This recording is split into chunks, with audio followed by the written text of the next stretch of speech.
5월달입니다. 5월은 어떤 달입니까? 5월은 가정의 달입니다. 가정의 달 맞이해서 우리는 가족들과 여러 가지 좋은 시간들을 보내고 있고요. 서로에 대한 감사, 사랑을 표현해야 되는 그런 시간들이 우리에게 다가옵니다. 5월 5일은 어린이날입니다. 우리의 다음 세대들에게 사랑과 관심을 표현하는 귀한 날인 것입니다.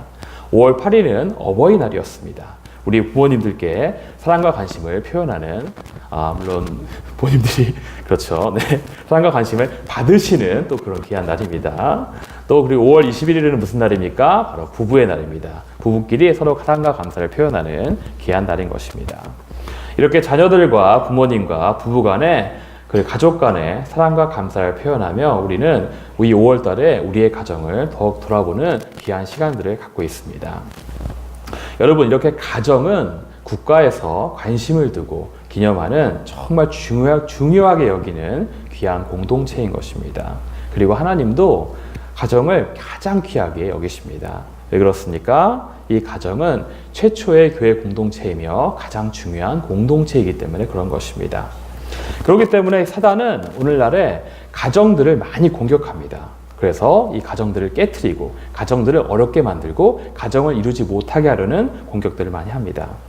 그래서 정말 안타깝게도 우리 사회에 이 시대의 많은 가정들이 많이 깨어지고 공격을 당하고 있습니다. 부부 관계가 무너지고요. 그리고 자녀들은 범죄와 탈선에 많이 노출이 되어 있습니다. 정말 안타까운 것이죠. 그리고 세대 간의 갈등과 격차가 점점 벌어져서 부모님들과 자녀들의 사이는 점점 멀어지는 것이 지금의 안타까운 현실인 것입니다. 이러한 한국 사회의 가정의 붕괴와 어려움을 보면서 우리는 어떻게 기도하고 대처해야 될까요? 그리고 우리는 어떻게 기도하고 우리의 가정을 지켜나가야겠습니까?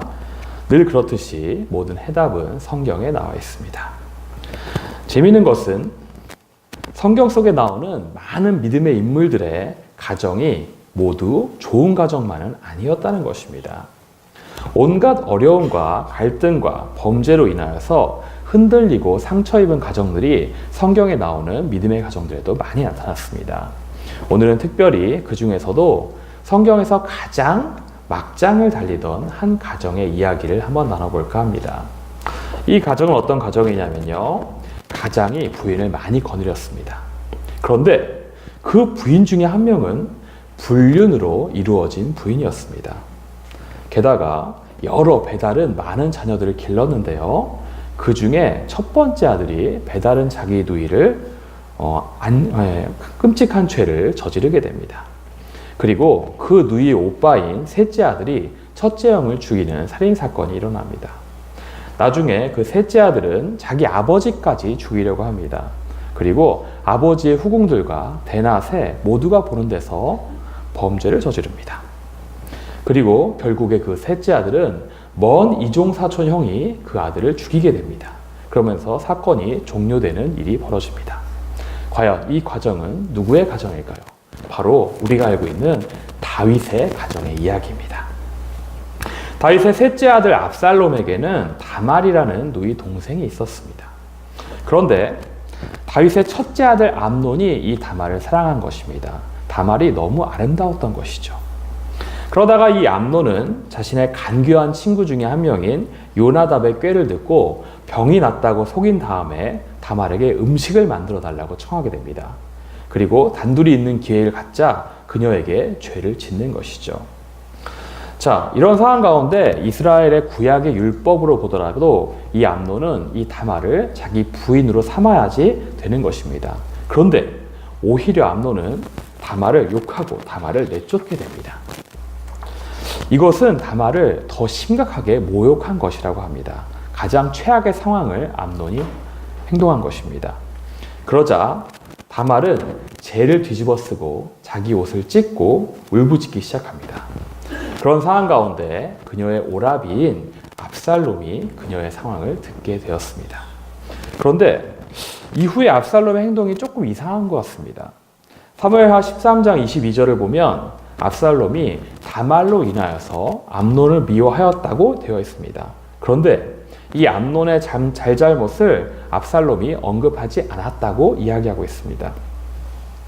자기의 친여동생을 이렇게 욕되게 하였는데 끔찍한 범죄를 저질렀는데 압살롬이 암논에게 아무런 행동도 하지 않는 것입니다.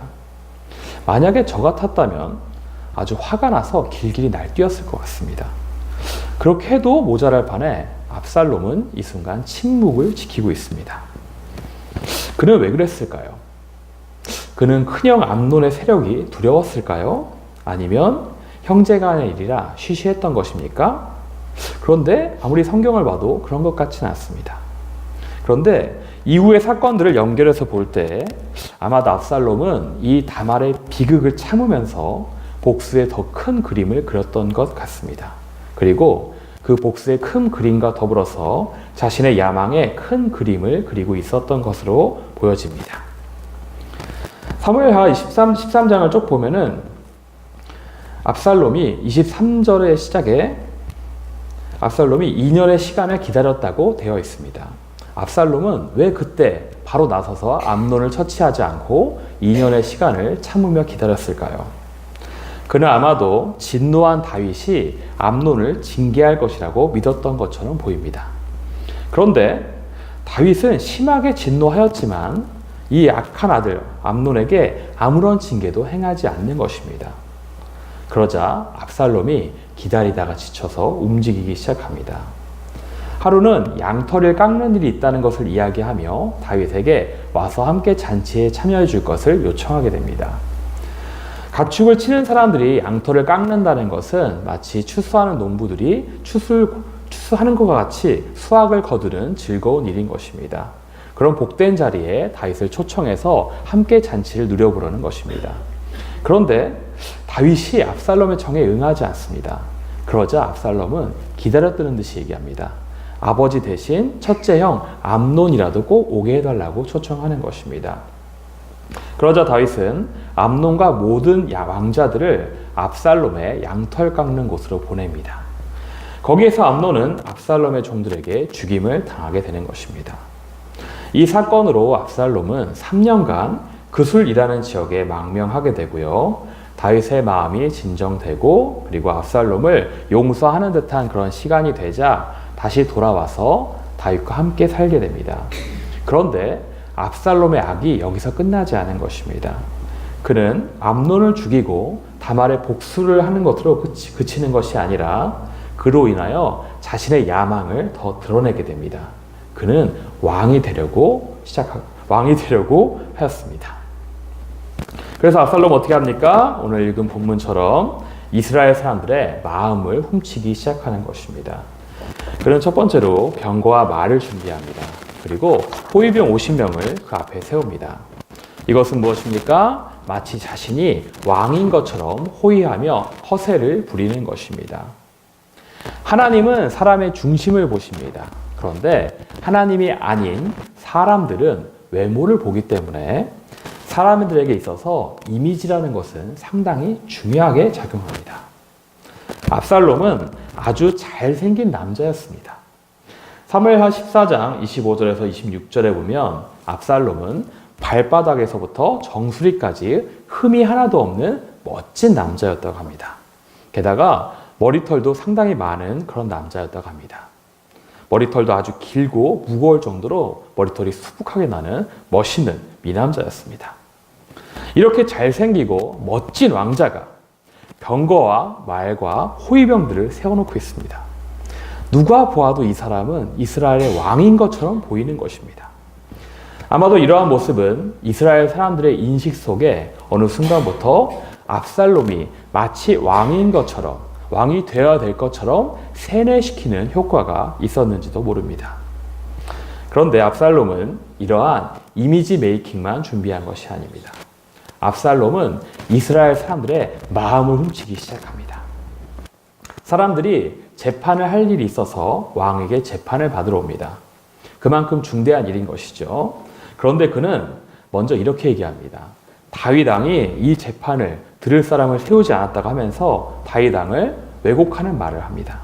그러면서 그 사람이 무조건 옳다고 지지해주고 인정해줍니다. 이것은 두 가지 효과를 나타내는 것입니다. 첫 번째로는 다윗 왕이 왕으로서 백성들을 성실하게 돌보지 않고 있다라는 것처럼 인식되게 만드는 것입니다. 다윗 왕에 대한 오해를 백성들에게 심어주는 것이죠. 그리고 두 번째는 무엇입니까? 멋지고 잘생긴 압살롬이 그들을 돌보면서 그들의 재판의 입장을 지지해 주니까 압살롬이 더욱 고맙게 느껴지는 것입니다. 그래서 상대적으로 무능하고 무책임한 것처럼 보이는 다윗 왕에 비해서 압살롬이 더 정당한 왕으로서의 역할을 하고 있다는 인식을 심어주게 됩니다. 그런 식으로 압살롬은 내적으로 그리고 외적으로 이스라엘 사람들의 마음을 4년간 빼앗게 됩니다. 그리고 4년 후에 압살롬은 이제 때가 되었다고 생각하고 반란을 일으키게 되는 것입니다.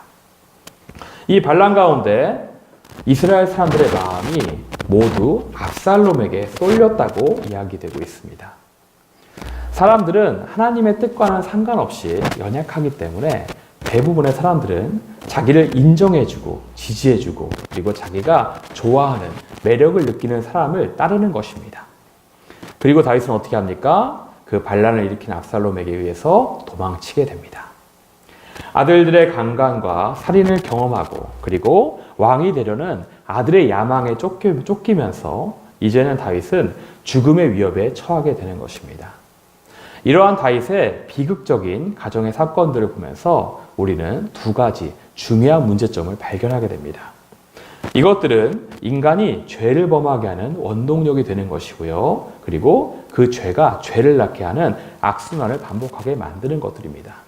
이 두 가지를 기억하시고 우리는 이러한 죄를 이런 죄를 짓지 않으면서 우리의 가정을 지켜야겠습니다. 첫 번째 무엇입니까? 압살롬과 같이 왕이 되려는 죄인 것입니다. 압살롬은 자기 스스로가 왕이 되려고 했습니다. 그래서 그는 암논의 죄악을 살려둘 수 없었고요. 아버지에게도 반란을 일으킨 것입니다. 다윗의 아들 중에 첫째는 암논이었습니다. 그리고 둘째는 길르압이라는 왕자인데요. 이 왕자는 어린 나이에 일찍 죽었다고 알려져 있습니다. 여러분, 대부분 문화적인 정서상 장자가 왕위에 오르는 것이 일반적인 왕조의 풍습입니다. 만약에 그렇지 않다면 그 장자 다음 순위의 왕자가 왕위에 오르는 그것이 합당합니다. 그런데 아마도 압살롬은 첫째인 암논이 왕위에 가장 근접하다고 생각하였을 것입니다. 그런데 이 암논은 성경에서 보여지고 있는 모습들만 보아도 이스라엘의 왕이 될 수 있는 제목은 되지 못한 것으로 보입니다. 다말하게 하는 죄악의 행동만 보아도 그렇고요. 그리고 그러한 죄를 짓고도 압살롬이 베푼 잔치에 가는 것을 보면 그가 얼마나 어리석은지 머리가 좋지 않은 사람인지 알 수가 있습니다. 그런 못나고 무능한 암논에 비해서 이 압살롬은 외모도 멋지고 사람들에게 매력을 주고 있으며 능력도 뛰어난 왕자입니다. 자기 위에 둘째 형도 없습니다. 그래서 이제 저 못난 형 암논만 사라지면 자기에게 차기 왕위가 주어질 확률이 커지는 것입니다. 그런 가운데 암논이 고맙게도 큰 사고를 쳐주었습니다. 물론 자신의 누이 다말에게는 정말 미안하지만 오히려 그로 인해서 암논의 도덕성과 평가에 큰 흠이 잡히게 된 것입니다. 이제 아버지가 분노해서 이 암논을 징계하고 아예 폐위까지 시켜버리면 가장 깔끔하게 되는 것입니다. 괜히 자신이 분노해서 형을 공격했다가 원성을 살 필요가 없는 것이죠. 그래서 아마 그는 2년간 잠잠히 지켜보았던 것 같습니다. 다말에게도 잠잠히 있으라고 그렇게 권면한 것으로 추정됩니다. 그런데 이 아버지 다윗이 화만 내고 암논에게 아무런 징계도 행하지 않는 것입니다. 그래서 아무런 움직임이 없기 때문에 자신이 나서기 시작하는 것이죠. 아마 이 2년 동안의 시간 동안 아버지에 대한 불만도 생겼을 것으로 예측됩니다. 그러한 가운데 그는 암논을 살해할 계획을 세우는 것이죠. 다윗이 오기 애매한 상황을 노리다가 재차 권하면서 암논을 끌어들인 것입니다. 그리고 암논을 죽이고 망명하다가 아버지의 화가 풀어질 때쯤 다시 돌아오는 것이죠. 암논을 죽인 대의의 복수는 이미 이루어졌습니다. 그런데 돌아와 보니 다윗 왕의 분위기가 자신을 왕으로 세울 것 같지 않습니다. 그러니까 사람들의 마음을 훔쳐야 되는 것이죠. 그리고 반란을 일으킨 것입니다. 매력적인 외모와 성격, 뛰어난 능력과 처세술을 가진 압살롬은 사람들의 지지를 얻어내고 반란을 성공시키는 듯 하였습니다. 그런데 이 압살롬은 결정적인 실수를 했습니다. 이스라엘은 그를 지지하였어도 이스라엘의 하나님은 그를 지지하지 않으셨습니다. 나중에 압살롬은 어떻게 됩니까? 전쟁에 패해서 요압의 손에 죽게 되는 것입니다. 자신의 아버지를 왕위에서 끌어내리고 자신이 왕이 되려고 하던 그는 비참한 최후를 맞이하게 됩니다. 이렇게 압살롬 같이 스스로 왕이 되려고 하면 우리는 어떻게 됩니까? 죄악의 길에 그리고 사망의 길에 서게 되는 것입니다. 그런데 우리가 그러한 생각이 들 수 있습니다. 압살롬은 반란을 일으킬 수 있는 역량이 되었고 왕자였고 마침 상황도 그러하였지만 적어도 나는 그런 죄는 짓지 않겠다. 그런 생각이 들 수도 있습니다. 하지만 여러분, 우리도 늘 언제든지 아버지를 왕의 자리에서 끌어내리고 우리가 왕이 되려는 사람들인 것을 기억하시기 바랍니다. 우리는 우리의 삶의 주인을, 나의 삶의 왕을 하나님 아버지로 둬야 함에도 불구하고 우리는 어떻습니까? 우리 삶의 왕의 자리를 내가 차지하고 싶어 하는 것입니다. 나의 삶의 왕의 자리에 하나님을 끌어내리고 내가 얼마든지 왕으로 올라서고 싶어 하는 마음, 그것이 우리에게 있는 것입니다. 그래서 왕이신 하나님 아버지의 생각과 뜻과 말씀을 알면서도 나의 생각과 나의 뜻에 맞는 결정들을 왕이 되어서 내리고 싶은 마음이 우리에겐 있습니다. 그래서 우리는 때때로 우리가 왕이 되는 것이죠. 그럴 때 어떻게 됩니까? 그럴 때 우리는 죄를 짓게 되는 것입니다. 성경에 나오는 죄의 길에 선 모든 사람들의 죄는 자기가 스스로 인생의 주인이 되고 자기가 왕이 되려는 것을 극복하지 못해서 넘어진 것이었습니다. 창세전에 사단은 하나님의 자리를 넘보기 시작하여서 하나님을 대적하였습니다. 그리고 최초의 인간은 하나님처럼 되고자 하여서 선악과를 먹었습니다. 이스라엘의 최초의 왕 사울도 이스라엘을 하나님이 왕이 아닌 자기 왕국으로 만들려다가 버림받았습니다. 다윗도 밧세바를 본 순간 자기가 삶의 왕이 되어서 그녀를 데려온 것입니다. 여러분, 이러한 죄는 지금도 계속되고 있습니다. 우리가 이런 왕이 되려는 죄를 끊으려면 어떻게 됩니까? 우리는 하나님을 우리 삶의 왕으로 모셔야 합니다. 내가 나의 삶의 왕이 아니라 하나님이 우리 삶의 왕이시기 때문에 우리는 힘들고 어렵고 하기 싫어도 왕의 명령을 따를 수밖에 없는 것입니다. 우리가 하나님을 우리 삶의 왕의 자리에 둘 때 하나님은 우리의 삶의 진정한 왕이 되어 주셔서 우리를 다스리십니다. 그리고 그 다스리심으로 우리를 변화시키십니다. 그리고 우리를 영원한 길로 인도하시는 것입니다. 하나님을 왕으로 두는 우리가 되었으면 좋겠습니다. 그리고 정말 중요한 두 번째입니다. 자식들을 제대로 교육하지 않은 다윗의 문제가 드러납니다. 암논의 강간과 압살롬의 살인과 압살롬의 반란 이면에는 아버지 다윗의 신앙교육의 부재가 나타나고 있습니다. 정말 안타깝게도 성경에 나오는 많은 믿음의 사람들 중에 자녀 교육을 잘 시킨 사람보다 그렇지 않은 사람들이 더 많음을 보게 됩니다. 레위기 10장에 보면 최초의 대제사장 아론의 아들들인 나답과 아비후가 여호와 앞에서 다른 불을 들이다가 여호와의 징계를 받아서 죽게 됩니다. 이후에 나오는 레위기 10장 9절의 말씀에 제사장들은 포도주와 독주를 마시지 말라라는 명령이 바로 나오는 걸로 보아서 아마도 이들은 술 취함에 문제가 있지 않았을까 하는 걸로 추측됩니다.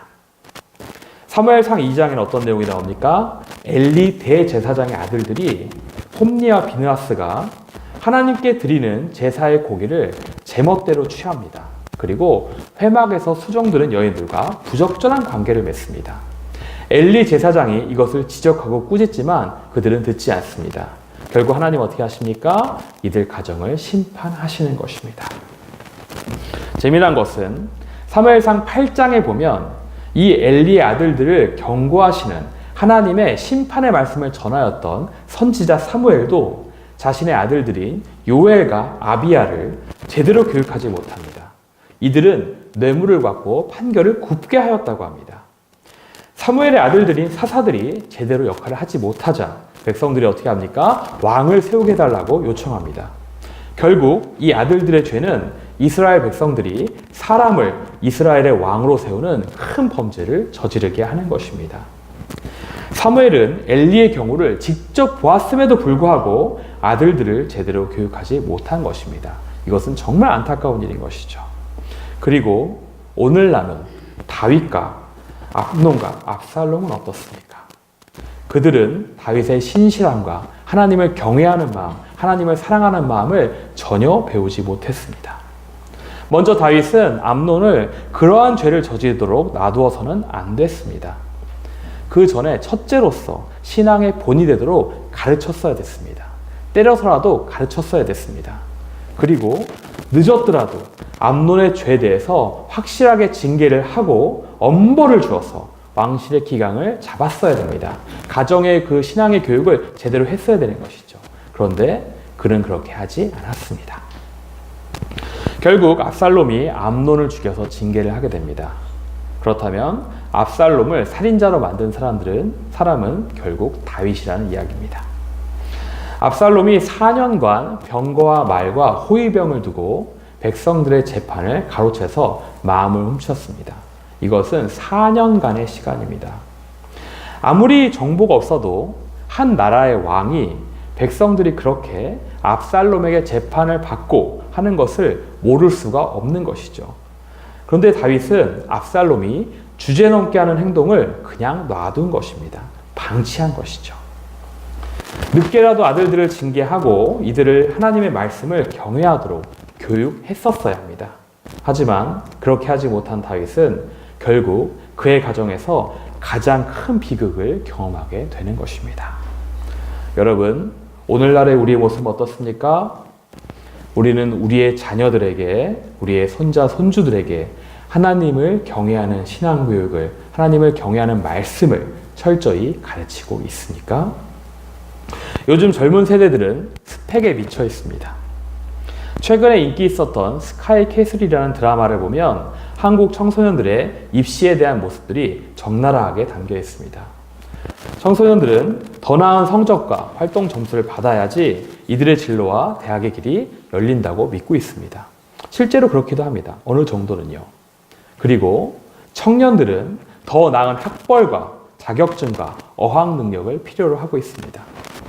그런데 이러한 청소년들과 청년들이 우리나라의 미래가 되고 있습니다. 그래서 우리나라의 미래가 너무 안타깝습니다. 왜 그렇습니까? 이들에게 스펙과 학벌과 자격증과 어학 능력밖에 없기 때문에 그렇습니다. 조건과 실력과 성적을 갖추기 위해서 신앙을 어느 순간에 포기한 것입니다. 어느 순간에 세상에서의 성공하기 위한 조건이 예배보다 신앙보다 우선순위가 되어버린 것입니다. 앞에서 이미 얘기했습니다. 압살롬은 모든 것을 다 가진 남자였습니다. 외모, 실력, 매력, 능력 무엇 하나 빠지지 않는 최고의 왕자였습니다. 그런데 그러한 완벽한 왕자에게 딱 한 가지가 없었습니다. 무엇입니까? 하나님을 경외하는 믿음이 없었습니다. 그런 신앙이 없었던 것입니다. 하나님의 말씀이 그를 사로잡고 있지 않았습니다. 그러한 그가 잠시나마 성공하는 듯이 보였지만 결국 하나님은 그를 세우지 아니하십니다. 이스라엘의 왕은 하나님이시기 때문에, 세상을 다스리시고 주관하시는 분은 하나님이시기 때문에 하나님은 그러한 자를 세우지 않는 것입니다. 이 사람은 잠깐 잘 나가는 듯 보였어도 결국엔 망한 것입니다. 여러분, TV와 매스컴에 유명한 사람들이 많이 나옵니다. 적어도 한 분야에서 성공하고 명성을 떨친 인물들, 돈과 명예와 실력과 권력을 다 가진 사람들을 우리는 볼 수 있습니다. 그런데 그러한 사람들이 청문회에 나오고 뉴스에 나오고 그들의 삶에 저지른 비리와 부정과 불법과 여러 가지 악으로 인하여서 잡혀가고 망하는 모습들을 우리는 요즘 TV에서, 인터넷에서 계속 보고 있습니다. 여러분, 이것은 왜